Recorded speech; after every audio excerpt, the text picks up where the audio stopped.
नमस्कार, मैं हूं आपके साथ इश्तियाक अहमद और आप देख रहे हैं आर्य न्यूज बुलेटिन की शुरुआत करेंगे इस वक्त बड़ी और अहम खबर से, जो कि यूपी से है। यूपी विधानसभा की कार्रवाई स्थगित हो चुकी है। इस वक्त की बड़ी और अहम खबर, जहां पर यूपी विधानसभा का मानसून सत्र चल रहा था, लेकिन वो स्थगित हो चुका है। सीएम ने सदन में दिवंगत सदस्यों को दी गई श्रद्धांजलि। इस वक्त की बड़ी और अहम खबर, जहां पर सदन की कार्रवाई कल तक के लिए स्थगित कर दी गई है। इस वक्त की बड़ी और अहम खबर जो कि यूपी से है, जहां पर कल सुबह 11 बजे तक विधानसभा की कार्रवाई स्थगित कर दी गई है। इस वक्त की बड़ी और अहम खबर, जहां पर यूपी में विधानसभा में मानसून सत्र चल रहा है, लेकिन यूपी विधानसभा की कार्रवाई को स्थगित कर दिया गया है। सीएम ने सदन में शोक प्रस्ताव भी रखा। इस वक्त की बड़ी और अहम खबर, मानसून सत्र का आज पहला दिन था और इस दौरान पहले 11 बजे थोड़ी देर 20 मिनट के लिए कार्रवाई स्थगित की गई थी, लेकिन इसके बाद अब कल सुबह 11 बजे तक सदन की कार्रवाई स्थगित कर दी गई है। इस वक्त की बड़ी और अहम खबर, जहां पर कल सुबह 11 बजे तक यूपी विधानसभा की कार्रवाई स्थगित कर दी गई है। और आपको बता दें, यूपी विधानसभा की कार्रवाई को स्थगित कर दिया गया है। और आपको बता दें, सीएम योगी आदित्यनाथ ने सदन में शोक प्रस्ताव रखा। और वहीं इसके अलावा सदन में दिवंगत सदस्यों को दी गई है श्रद्धांजलि। इसके बाद कई विपक्ष के हंगामे के बाद सदन की कार्रवाई कल तक के लिए स्थगित कर दी गई। और आपको बता दें, कल सुबह 11 बजे तक के लिए यूपी विधानसभा की कार्रवाई स्थगित कर दी गई है।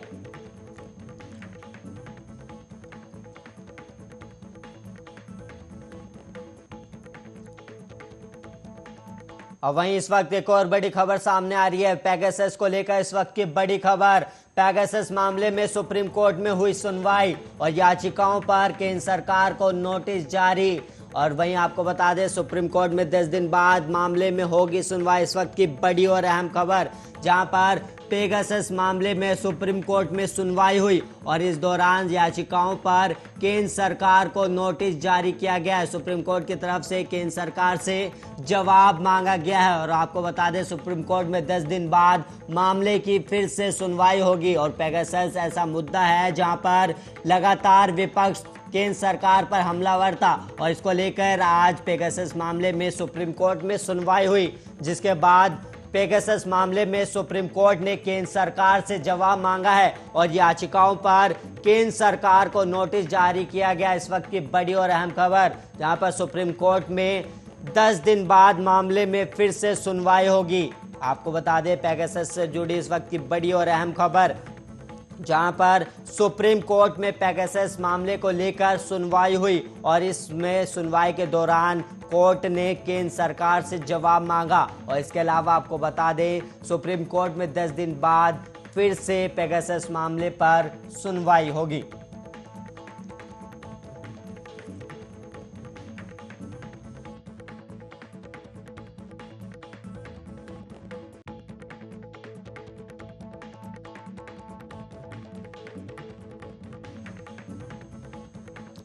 और वहीं अफगानिस्तान की राजधानी काबुल से वायुसेना का एक विमान 150 भारतीयों को लेकर स्वदेश लौट आया है। और भारतीय वायुसेना का C-17 विमान गुजरात के जामनगर में उतरा और भारत की धरती पर लौटते ही उनका जोरदार स्वागत किया गया। हालांकि काबुल में अभी भी कई भारतीय फंसे हुए हैं। और इससे पहले भारतीय वायुसेना का C-17 विमान सोमवार को रवाना हुआ था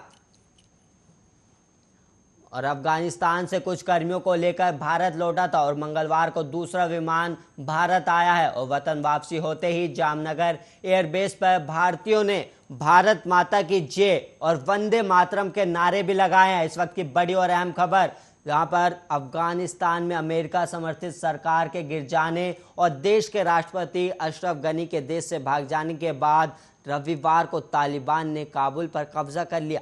और वहीं आपको बता दें, तालिबान ने 9/11 के हमलों के बाद अमेरिकन सेना के अफगानिस्तान में आने के 20 साल बाद फिर से देश पर कब्जा कर लिया। और विदेश मंत्री एस जयशंकर ने कहा कि भारत काबुल में हालात पर लगातार नजर रख रहा है। और जयशंकर अमेरिका के 4 दिवसीय दौरे के लिए न्यूयॉर्क में है। और उन्होंने आगे कहा कि अमेरिका के विदेश मंत्री एंटनी ब्लिंकन से अफगानिस्तान में हालिया घटनाक्रम पर चर्चा भी की है। और उन्होंने ये भी बताया कि भारत सरकार काबुल में सिख और हिंदू समुदाय के नेताओं के लगातार संपर्क में है। और जयशंकर ने आगे कहा कि काबुल में हालात के मद्देनज़र ये महत्वपूर्ण है कि हमारे पास वहां भारतीयों के बारे में सटीक जानकारी हो। और अपील की जाती है कि सभी संबंधित लोग इस बारे में विदेश मंत्रालय के विशेष अफगानिस्तान प्रकोष्ठ को सूचना मुहैया कराए।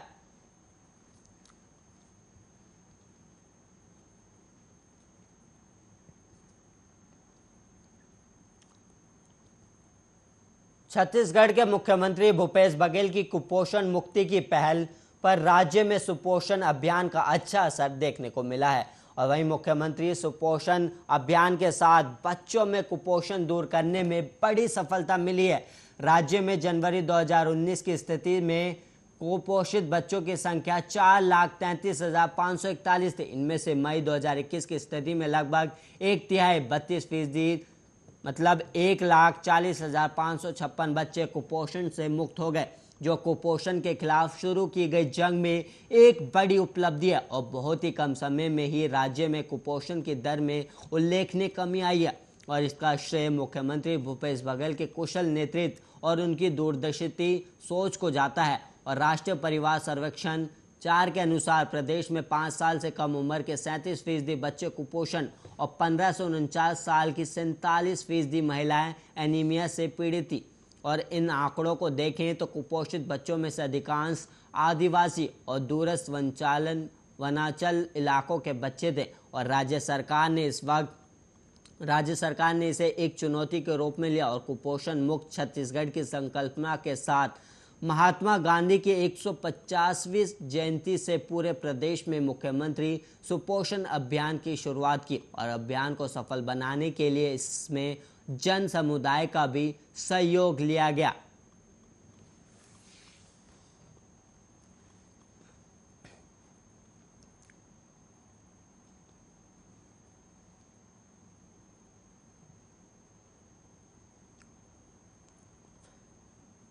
और वहीं बढ़ते हैं अब अगली खबर की ओर। उत्तर प्रदेश में तालों के लिए मशहूर अलीगढ़ का नाम बदलने की चर्चा तेज हो गई है। इसका नया नाम हरिगढ़ हो जाएगा। अलीगढ़ जिला पंचायत बोर्ड की बैठक में नाम बदलने का प्रस्ताव रखा गया है। और यही नहीं, इस दौरान प्रस्ताव बनाकर राज्य के मुख्यमंत्री योगी आदित्यनाथ को भेज दिया गया।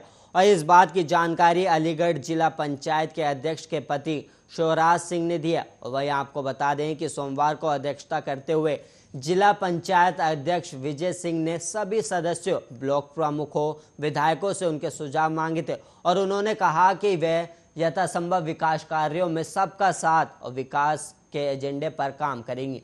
ब्लॉक प्रमुख और बोर्ड के सदस्य केशरी सिंह और उमेश यादव ने अलीगढ़ का नाम हरिगढ़ करने का प्रस्ताव दिया। और नवगठित जिला पंचायत की दूसरी बोर्ड बैठक सोमवार को जिला पंचायत परिसर के गोविंद वल्लभ पंत सभागार के किसान भवन में आयोजित की गई।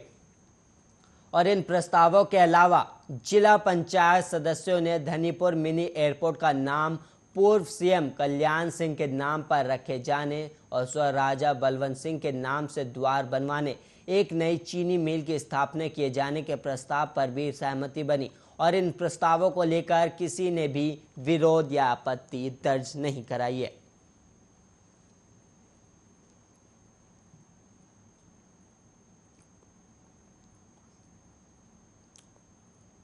भारत में कोरोना संक्रमण के मामलों में अचानक बड़ी गिरावट दर्ज की गई है और 5 महीनों बाद सबसे कम कोरोना केस सामने है। और वहीं मंगलवार सुबह स्वास्थ्य मंत्रालय की ओर से जारी ताज़ा आंकड़ों जारी किया गया। और मंत्रालय के अनुसार पिछले 24 घंटे में 25,166 नए कोरोना केस सामने आए। और वहीं 437 कोरोना मरीजों की इसके चलते जान भी गए। इससे पहले 15 मार्च को 24,000 से ज़्यादा मामले सामने आए थे।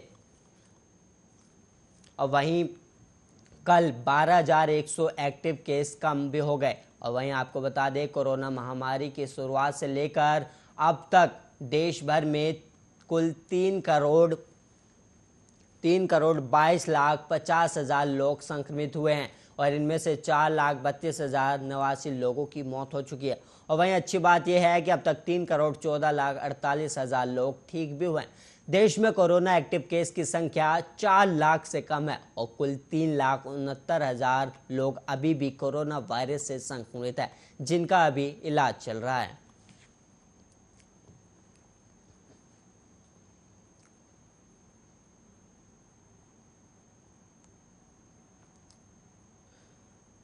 कोरोना महामारी के खिलाफ लड़ाई में टीकाकरण का काम तेजी से आगे बढ़ रहा है। सोमवार को रिकॉर्ड संख्या में लोगों को टीका लगाया गया और पहली बार देश में एक दिन में 88 लाख से ज्यादा लोगों को टीका लगा है और केंद्रीय स्वास्थ्य मंत्रालय की ओर से ये जानकारी दी गई। केंद्रीय स्वास्थ्य मंत्री मनसुख मंडाविया ने कहा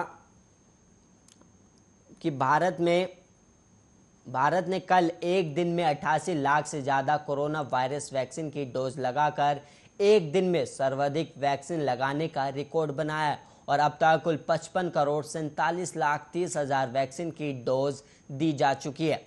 स्वास्थ्य मंत्रालय के आंकड़ों के अनुसार टीकाकरण की संख्या के मामले में यूपी सबसे आगे है और यूपी में अब तक सबसे ज्यादा 5.98 करोड़ टीके गए और इसके बाद दूसरा नंबर महाराष्ट्र का है, जहां 5 करोड़ टीके दिए जा चुके हैं। महाराष्ट्र अब तक एकमात्र राज्य है जहां 1 करोड़ से ज्यादा लोगों को वैक्सीन की दोनों खुराक दी गई है। बाकी किसी राज्य में अब तक 1 करोड़ लोगों को दोनों डोज नहीं मिली है और यूपी एक ऐसा राज्य है जहां वैक्सीन की सबसे ज्यादा डोज दी गई, लेकिन आबादी के हिसाब से देखें तो यूपी सबसे पीछे है। यहाँ सबसे कम 31% आबादी को ही सिंगल डोज टीका लगा है और यूपी से ज़्यादा पश्चिमी बंगाल, बिहार, पंजाब, झारखंड, तमिलनाडु, महाराष्ट्र की आबादी को टीका लगा है। हिमाचल प्रदेश में सबसे ज़्यादा 77% वयस्क आबादी को सिंगल डोज टीके लग चुके हैं और इसके बाद जम्मू कश्मीर में 66%, उत्तराखंड में 64% और गुजरात में 60% और मध्य प्रदेश की बात करें तो वहाँ पे 55%, कर्नाटक में 54%, केरल में 54% और राजस्थान में 52% और छत्तीसगढ़ में 50% आबादी को टीका लगा है।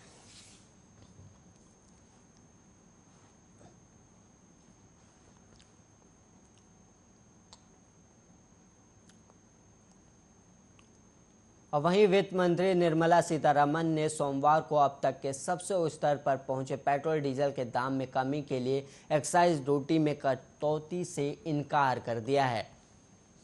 इसके पीछे की वजह बताते हुए कहा कि पिछले कुछ वर्षों में इन ईंधनों पर दी गई भारी सब्सिडी के एवज में किए जा रहे भुगतान के कारण उनके हाथ बंधे हुए हैं। वित्त मंत्री निर्मला सीतारमण ने कहा, कांग्रेस के नेतृत्व वाली पिछली यूपीए सरकार में पेट्रोल, डीजल, रसोई गैस और केरोसिन की बिक्री उनकी वास्तविक लागत से काफ़ी कम दाम पर की गई थी।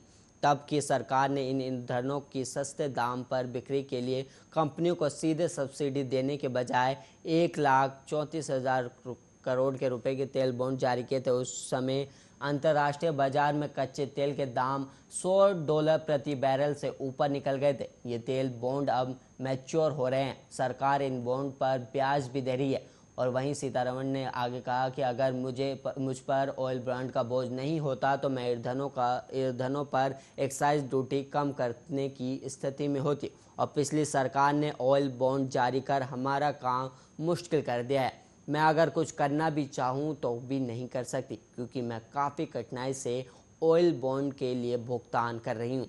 और वहीं सीतारमण ने आगे कहा कि पिछले 7 सालों के दौरान तेल बॉन्ड पर कुल मिलाकर 70,195 करोड़ रुपए के ब्याज का भुगतान किया गया है। और उन्होंने आगे कहा कि 1.34 लाख करोड़ रुपए के जारी तेल बॉन्ड पर केवल 3,500 करोड़ रुपए की मूल राशि का भुगतान हुआ और शेष 1.30 लाख करोड़ रुपए का भुगतान 2025 से 26 तक किया जाना है।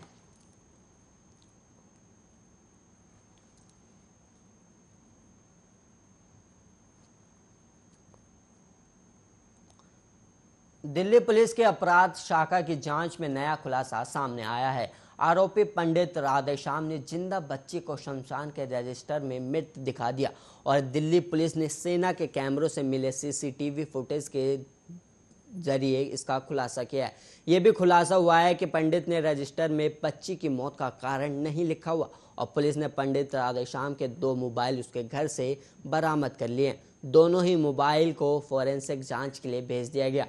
अपराध शाखा के सीनियर पुलिस अधिकारियों के अनुसार पंडित राधेश्याम ने बच्ची की मौत का समय शमशान घाट के रजिस्टर में शाम 5:30 बजे लिखा हुआ है और सेना से मिले सीसीटीवी कैमरे की फुटेज में बच्ची शाम 5:30 बजे शमशान घाट के पास घूमती हुई दिखाई दे रही है और वहीं बच्ची की मौत करीब 7 बजे हुई है। 7:30 से लेकर 8 बजे के बीच बच्ची का अंतिम संस्कार किया गया। करीब 7:15 बजे बच्ची की मां को शमशान घाट बुलाया कर लाया गया था और अपराध शाखा को सेना के कई कैमरों की सीसीटीवी फुटेज मिली है और इन कैमरों से पता लग रहा है कि शमशान घाट में कौन कब आया था और कौन कब बाहर गया था। अपराध शाखा की जांच में ये बात सामने आई है कि पंडित राधेश्याम रंगीन मिजाज का व्यक्ति है और पुलिस के सामने गांव के जो गवाह आए उन्होंने बताया है कि पंडित 9 वर्षीय बच्ची से अपनी मालिश भी करवाता था और साथ ही उसने कई बार बच्ची को अश्लील फिल्में भी दिखाई थी। गांव वालों के सामने जब ये बात गई तो मामले को रफा दफा कर दिया गया था। आरोपी पंडित राधेश्याम ने पूछताछ में बच्ची के साथ दुष्कर्म करने की बात भी स्वीकारी है। उसने माना है कि वो अक्सर बच्ची के साथ छेड़छाड़ करता था और पुलिस अधिकारियों के अनुसार राधेश्याम ने शमशान घाट को शराबियों और नशेड़ियों का अड्डा बना दिया था और मुख्य आरोपी पंडित राधेश्याम और आरोपी ने बच्ची के साथ दुष्कर्म किया था। पुलिस पूछताछ में आरोपी ने बच्ची के साथ दुष्कर्म करने की बात भी स्वीकार की है।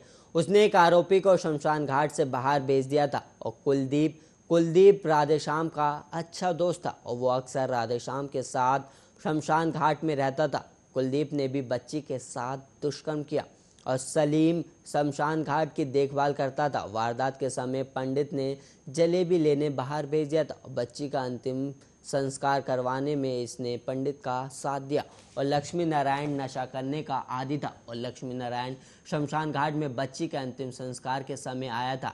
उसने भी बच्ची का अंतिम संस्कार में पंडित का साथ दिया था। इसके